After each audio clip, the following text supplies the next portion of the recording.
Hello, good morning friends. आपका स्वागत है business success Lalitpur YouTube channel पर।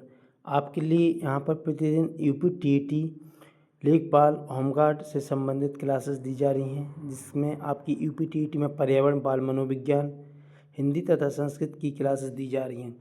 तो आप लोग मेरे चैनल के साथ जुड़कर अपनी तैयारी को बेहतरीन बना सकते हैं। आइए, आज का टॉपिक है भारतीय भूगोल में भारत के पड़ोसी देश व सीमा। देखिए क्या क्या है। उत्तर में हिमालय। आप डायग्राम को अपने पास रखिए या दीवार पर लगा कर रखिए। तो देखिए उत्तर में क्या पाया जाता है आपका हिमालय। दक्षिण पूर्व में बंगाल की खाड़ी। दक्षिण पूर्व में क्या पाई जाती है? बंगाल की खाड़ी।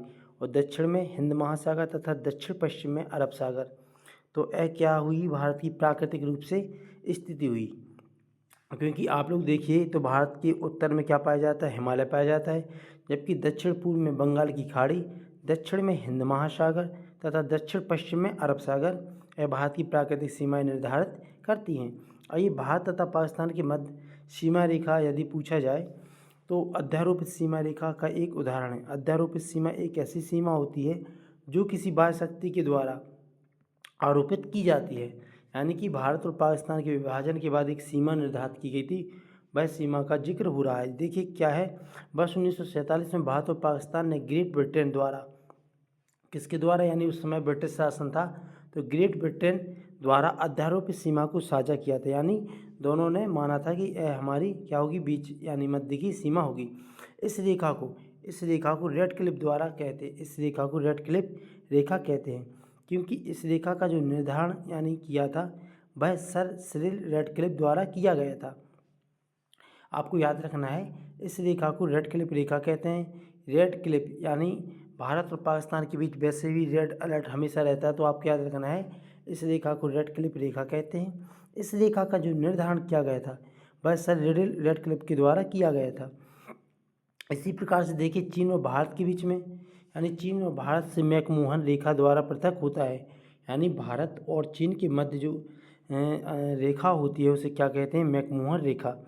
इसको वैसे रेखा खींची नहीं है, लेकिन इसको एक सीमा, एक निर्धारित सीमा मान के उसको माना जाता है। मैकमोहन रेखा का निर्धारण वर्ष 1914 में सर हेनरी मैकमोहन के द्वारा किया गया था, इसलिए उन्हीं के नाम पर मैकमोहन रेखा नाम दिया गया है। तो आपको याद रखना है रेड क्लिफ रेखा भारत पाकिस्तान के मध्य, जबकि मैकमोहन रेखा भारत और चाइना के मध्य। यह रेखाएं बहुत पूछी जाती हैं कि मैकमोहन रेखा किन किन देशों को अलग करती है, तो आपको याद रखना है भारत तथा चाइना। उसके बाद आइए, आप अफगानिस्तान भारत से डुरंड रेखा के द्वारा अलग होता है। यानी कि भारत तथा अफगानिस्तान के मध्य में कौन सी रेखा पाई जाती है? डुरंड रेखा पाई जाती है। इस सीमा रेखा का निर्धारण वर्ष 1893 में ब्रिटिश कर्नल मोर्टियर डुरंड के द्वारा अफगानों के साथ समझौता के माध्यम से किया गया था। तो आपको याद रखना है, क्योंकि यहाँ से प्रश्न बार बार पूछा जाता है। डुरंड रेखा, मैकमोहन रेखा, रेड क्लिफ रेखा। डुरंड रेखा भारत अफगानिस्तान के मध्य में, मैकमोहन रेखा भारत चाइना के मध्य में, और आपकी रेड क्लिफ रेखा भारत तथा पाकिस्तान के मध्य में पाई जाती है। आइए बात करते हैं समुद्र पार भारत का सर्वाधिक निकटतम देश कौन सा होता है? श्रीलंका। तो आपको याद रखना है जो पाक जलडमरू द्वारा भारतीय मुख्य भूभाग से अलग होता है। कौन सा राज्य पड़ता है वहाँ पे? भारत का तमिलनाडु राज्य से अलग होता है। तो आपको याद रखना है जलडमरू, ठीक है, पाक जलडमरू। यानी पाक जलडमरू के द्वारा कौन सा देश अलग होता है? भारत तथा पाकिस्तान के मध्य में पाक जलडमरू पाया जाता है। एक जल की सीमा होती है, ठीक है। तो आपको याद रखना है जो पाक जलडमरू द्वारा भारत तथा श्रीलंका को अलग करती है। यह बंगाल की खाड़ी को मन्नार की खाड़ी से जोड़ता भी है। आपको याद रखना है जो पाक जलडमरू है वह क्या करता है? बंगाल की खाड़ी तथा मन्नार की खाड़ी को क्या करता है? जोड़ता है। इसकी चौड़ाई देखा जाए तो 64 से 137 किलोमीटर के मध्य होती है। इसका नामकरण रॉबर्ट पाक के नाम पर किया गया। आपको इसमें याद रखना यह बात ज़रूरी है, क्योंकि कई बार प्रश्न पूछा जाता है कि पाक जलडमरू, तो कुछ बच्चे क्या करते हैं, पाक का नाम सुन के यानी पाक से पाकिस्तान सुन के लगा देते हैं कि भारत और पाकिस्तान के मध्य में पाई जाती होगी पाक जलडमरू। लेकिन आपको याद रखना है भारत तथा श्रीलंका के मध्य में पाई जाती है पाक जलडमरू, ठीक है ना। तो आपको याद रखना है पाक जलडमरू किसके मध्य में? भारत तथा श्रीलंका के मध्य में पाई जाती है। भारत म्यांमार के मध्य हिमालय की उत्तरी पूर्वी पर्वत श्रेणियाँ, जहाँ पे आपकी अराकान, युमा, नागा पटकई स्थलीय सीमा बनाती हैं।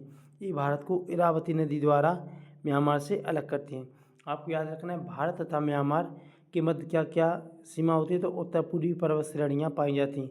युमा, नागा पटकई स्थलीय सीमा बनाती हैं। ये भारत को इरावती नदी द्वारा म्यांमार से अलग करती हैं। प्रश्न पूछा जाता है, भारत म्यांमार को अलग करने वाली नदी का नाम बताइए, तो आपको याद रखना है इरावती। इरावती नदी भारत तथा म्यांमार से अलग करती है। इसके बाद आइए, त्रिपुरा राज्य उत्तर पश्चिम एवं दक्षिण में 3 तरफ से घिरा हुआ बांग्लादेश देश होता है।